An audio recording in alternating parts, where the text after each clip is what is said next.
నీ వరం ఏంటి అని నువ్వు తెలుసుకోవాలంటే, యథార్థంగా నువ్వు చెక్ చేసుకుంటే, నీకు ఏ పని చేయాలని ఎక్కువ ఇంట్రెస్ట్గా ఉంది, ఆశగా ఉంది అనేది ఒకసారి ఆలోచుకో. పాటలు పాడాలన్నా, ప్రసంగం చేయాలన్నా, మందిరం పనులు చేసుకుంటూ కూర్చోవాలన్నా, మూల కూర్చొని ప్రార్థన చేసుకోవాలన్నా, ఇతరుల కోసం ప్రార్థన చేయాలన్నా, ఇతరులను పలకరించాలన్నా, ఏది ఎక్కువ నీకు ఇంట్రెస్ట్ ఉందో చూడు. మేబీ దట్ ఈస్ ద వరం.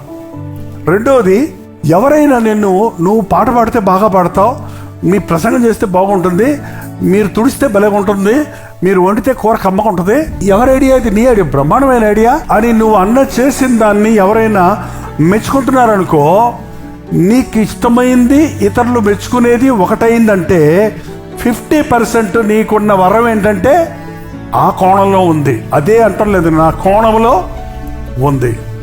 The rest you need to Neel down and pray. ప్రార్థన చేస్తూనే ఉండు, దేవుడు నిన్ను వాడుకోవటం మొదలు పెడతాడు. నీకు ఆ డోర్స్ ఓపెన్ అవుతాయి, నీకు ఆ మార్గాలు తెరవబడతాయి. నీవు అందులో ఇచ్చుచ్చు ఉన్నాడని ఉంది. మళ్ళీ చదివా మాట కదా, ఎంత చక్కగా ఉంది బైబిల్లో, స్పష్టంగా మాటలు గమనించండి.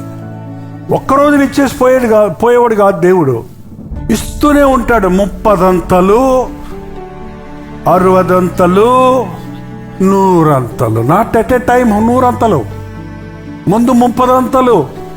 Pass marks, yes you are fit. But అందులో నువ్వు నమ్మకంగా ఉంటే ఫస్ట్ మార్క్ 60, డబుల్ 30, 60. అందులో నమ్మకంగా ఉంటే 100 అంటే ఇంకా అన్లిమిటెడ్.